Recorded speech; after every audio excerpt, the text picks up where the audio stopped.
Hey guys, Jen Graves here, doing chapter 8, or the fourth chapter of No Longer Human, Volume 2. 3 volumes in all, but we're trying to get done with these chapter reviews so you guys can watch them later on. And hopefully, whenever you get into the manga, you'll be able to go in and watch these and kind of know like what I thought about the chapter, different stuff like that. So, anyway, getting into it with chapter 8. Um, so, so far, what happened to, he went to go live with a family friend and then ended up hooking up with Masayo, which is one of his friends from high school. Hooking up with Masayo's editor for his manga series, and dating her, and she loved him, and him doing his own manga series, and basically um, doing that and ruining his relationship with her, running away from it, and finally getting with or staying with the lady that is the bartender at her own bar, Manos, that is under the bridge, and he is staying with her now. As far as we know, he came to stay with her because she told him that, and getting to basically stay with her, and because that's where he was all the time, basically going to drink and spending all his money. So we are back there with chapter 8. So he's at the bar. Um, she unlocks and comes to the back room, and in the back room where there's a stove and stuff for like little food and different stuff like that, there is a bed that is Yozo's and a little drawing table for the frog stuff. The lady's cooking for him, the middle-aged lady.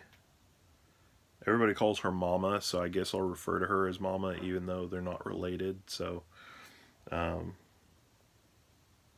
he's supposed to hand in his manuscript for it today.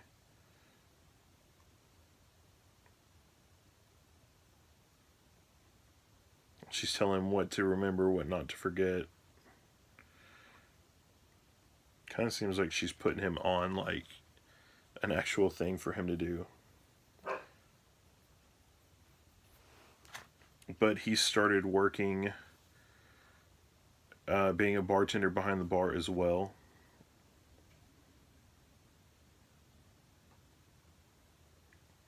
So he's working there to pay for his living there as well, and eating and everything else, and so that she gives him a little bit of money.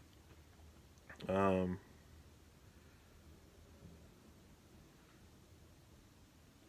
and the guy, his editor, came in to drink. That's how he knows. He said, "I'll just come in and get it. You don't have to. I'll just come get it from here. You don't have to worry about it anymore."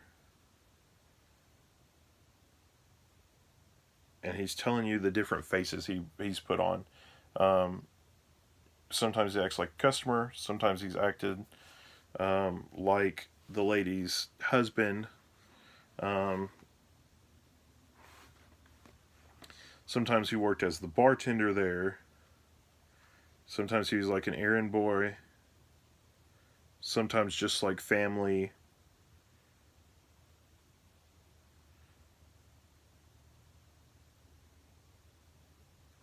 And the people that regularly came there to drink kind of took him in as one of their own, buying him drinks to have. So he's wearing all these different faces.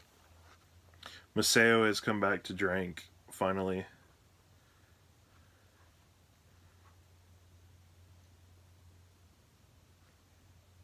And Masayo's finally come in and asked his editor, the lady he was staying with before, that Yozo was staying with before, has asked Masayo where he is staying, basically, to know and he kind of avoided it and just said that he was fine, but not where he was living. And Yozo knows that he'll have to go back and talk to her.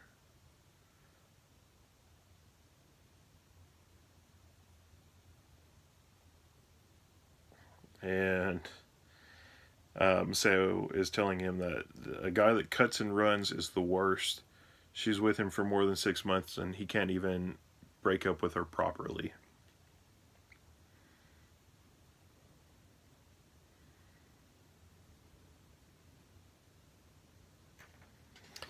And he refers back to Mama, and he's telling him that Mama accepts him as he is. So Yozo is just Yozo to her, not the manga artist Yozo or anything else. It's just regular Yozo. He doesn't have to feel like he wears a face around her. And he says that basically um, Mama is like Saint Mary to him, taking him in, all that other stuff. Then there's a little banter. She says, you can call me Mary, but I'm no virgin."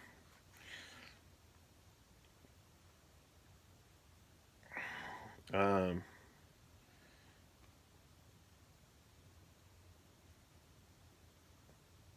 and I mean, this is a good part too. Masayo bringing up women have always treated him with respect and everything, coming in basically and taking him in, sleeping with him, giving him money, doing all this other stuff, feeding him, clothing him. And he's basically had it easy because there's always been women that have, I guess, fallen for his charm.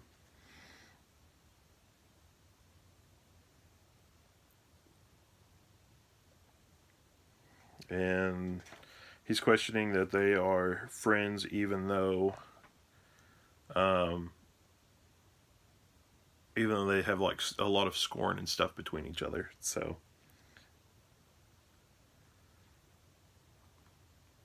and besides doing that, he also illustrated erotic novels under a different pen name than what he was doing with Ping the Frog. So he's doing children's cartoons and he's drawing erotic images for novels. And he's drawing it of Mama, the bartender or barkeep or whatever.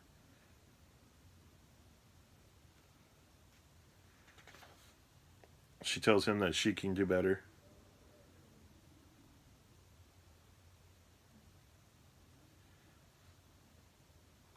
And she's really good. She's telling him to make sure that I guess he tried to draw her younger, Mama, and I mean, obviously, Mama's middle aged and a little older.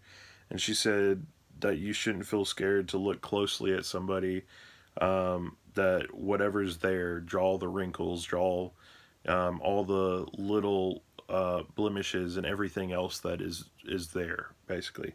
So I really like that like I said, as we go forward, women wise, I mean, it just seems like it gets better. We always get like a step up from what it was before because we get more knowledge, everything, and more succession to him being closer to being human. But what's to come is kind of the whole story behind it, you know. So Mama tells him that wrinkles are her growth rings, and there's no parting from them. And it's all of it stands for love. Wrinkles do, which is really good. I think that's a really good thing for people to think, especially when you get older.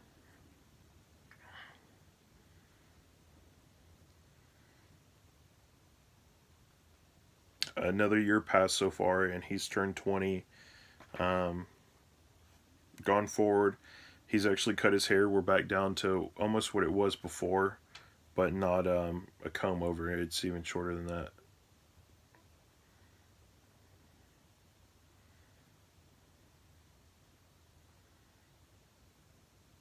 And he's gotten better. He's starting to think that actually people are real. People aren't scary monsters or anything like that. And he felt better because now going to buy cigarettes, there's a cute girl that's there too. She tells him that he smokes too much, And it's right down the street from the bar where he gets his stuff.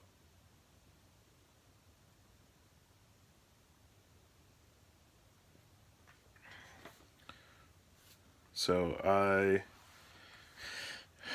let's see, I believe this is the girl he actually falls in love with. So I mean, we are getting way closer to being human. Yeah, I've fallen in love like some middle schooler, buying Marlboro.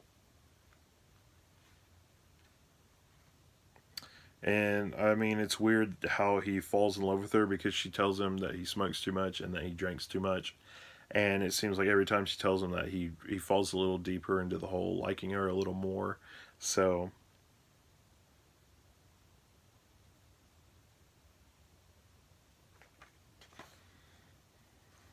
and I mean, he lets it know that he is actually in love with her.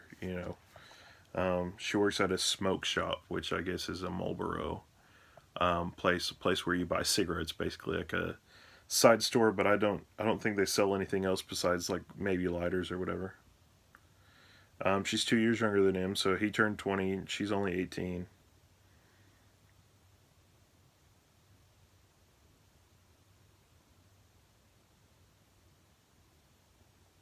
She only went to a girls' school, and he feels like he's too tainted to do anything with her.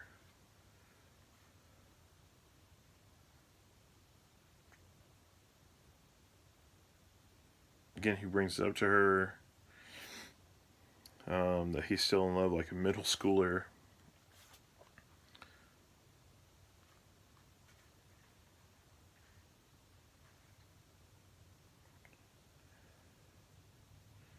And he's been to buy cigarettes 3 times today, this day, whatever it is. And she's actually called him out on it. So I don't know if he usually goes once a day or twice. I mean, it's just not known. And he's bringing up that how can she scold him for something that he's done? Tell him that it's not healthy, yet she's the one selling it to him. Really good thing.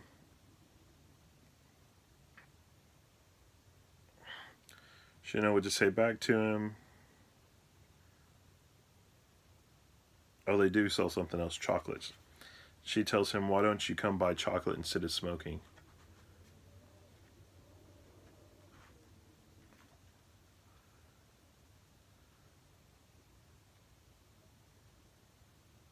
And this is funny.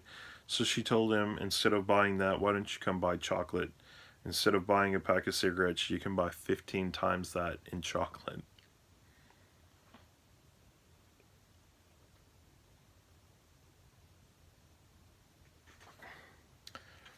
And one thing, I don't know if he ever like actually got with Mama or not, or if she just posed nude for him. I think that's probably it. Um, but I mean, she's still a really good predominant figure in his life.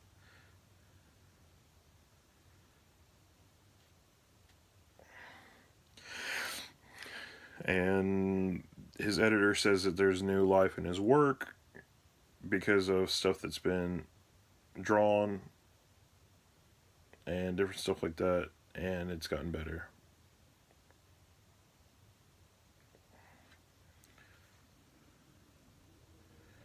He started buying chocolate and Marlboro.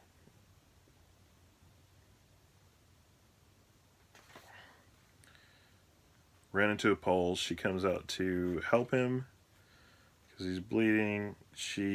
I guess the house isn't that far away.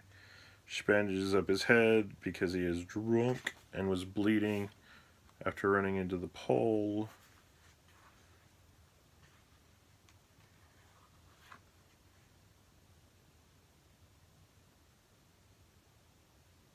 And the good thing is, finally, he asks her out on a date. So that is good. He makes her pinky promise him that. So we finally have something that is going on. something going good in his life finally, instead of him using someone.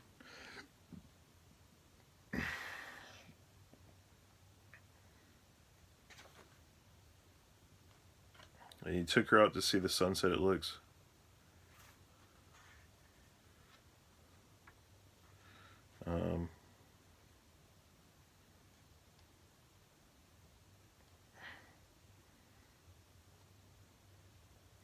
And I guess he promised that he wouldn't drink when he went out on a date. He told her that he did, and kind of was trying to joke about it. And she goes, "I know you wouldn't, because that would mean you were lying. We made a pinky promise about it."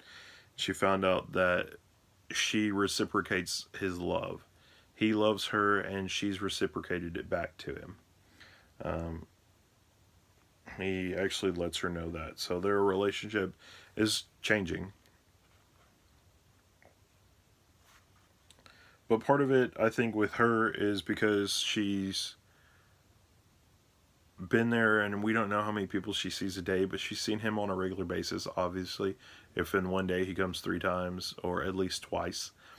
And they talk a lot, but now we've gotten to the point where we know that she actually likes him. So that's really good stuff when it comes down to that. And I mean, the other thing too, though, with that is she really hasn't like been out too much. I mean, you know, she went to an all-girls school. There wasn't that much. I mean, she hasn't really been out. She hasn't seen the world, or, you know, probably really dated that many people or done anything. So there's a lot there. So says he's sorry for everything that he's done, da da da. But then he asks her if she will marry him, and the answer is yes. And he never thought that he would say something like that to anybody. Then it's a bunch of stuff of them being together,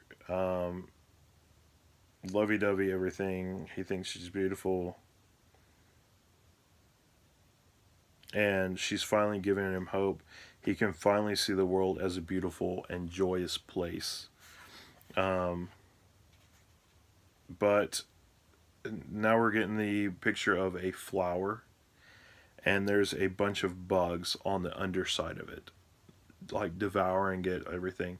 And the last few little black bars on this, thinking to himself, is, "But soon enough, I was to find out how bottomless, untamable, and terrifying the world really was, or the world really is." So we've gotten to that, to the black page finally. So let's read it and dissect it. We're in this one chapter way earlier than we did on that other one, so that must have just been a long chapter in general. But this one says, "I'd never slept with a virgin younger than me. I resolved to get married, to accept whatever depths of sorrow might follow me. If just once in my life I'd known a wild surge of happiness, to believe that virginal beauty, which I dismissed as a sentimental illusion of the foolish poet, does exist, to go see the Aoba waterfall as a couple come spring on a bicycle trip. Resolve then and there, and did not hesitate to steal that flower in one shot." So we got a few things here. I like how they're also, with this, they're alluding to her basically being a virgin when he's been living with Mama, who, when he made the pun about her being Saint Mary or whatever, she's like, "I'm no virgin," you know. So obviously she's seen it, she knows all this other stuff, and she hasn't been a part of that. So let's get into it, dissect it real quick. "I'd never slept with a virgin younger than me." That's probably just blatantly out there what that is. "I resolved to get married, to accept whatever depths of sorrow might follow me." He's going to get married to her, even though he doesn't know if there are depths of sorrow to it. He doesn't know what will follow. You know, when you get with somebody, if there's going to be any upsets or anything to it. So, if just once in my life I'd known a wild surge of happiness, to believe that virginal beauty, which I dismissed as a sentimental illusion of foolish poets. Poets, you know, they always talk about love, and him saying that he's getting this surge of happiness from her, and that he's dismissing this the illusion of it. That he's got it all sentimental and everything. He's basically telling us that he's like one of these foolish poets finding love, stuff like that. After all this stuff that he's been through, this is just, he's being foolish, basically. That's what he's thinking. So a foolish poet does exist. To go see the Aoba waterfall as a couple come spring on a bicycle. I think the Aoba is one of the waterfalls that probably freezes over, so that's probably why he's referring to it as spring. And, you know, sometimes in stuff you always see a couple riding bikes together. You know, it's just one of those things. Resolved then and there, and did not hesitate to steal that flower in one shot. Just one time, just took the flower. So that is it. We're done with book 2. Bam, really good one. You can see the back of it as well. Not too much added to it for the back, but it is a good series. That was chapter 8, so stay tuned. We'll get into book 3 right here and get into it. I believe there's 4 chapters in this one as well. Yes. So we will get into that here in a moment. So thanks for watching, guys. I will catch you guys later on. And again, I hope you guys are really enjoying this. It's really good. I like going over it. And it's really weird how much time it's taken me, because I feel like almost every chapter has taken me about 20 minutes. When I was expecting it to be maybe 10 to 15. So especially that one doozy we had a little while ago when it was almost 40 minutes, but oh well. You know, this is getting into like a lot of stuff, and different mentalities and all that other stuff. And, you know, hopefully after watching this kind of series that you'll get to see like all the different stuff, and you'll be able to get in to read it, and you'll get to know some of the stuff I'm talking about more, and just the craziness that's in it. You know, you'll get to know the goodness, and you'll get to know why you yourself have to be above basically being no longer a human into being a great human being and stuff. So anyway, I will catch you guys later. I'm Jen Graves. Like I said, I'll catch you guys later. I don't know, I said that twice, but I will see you guys later. Bye.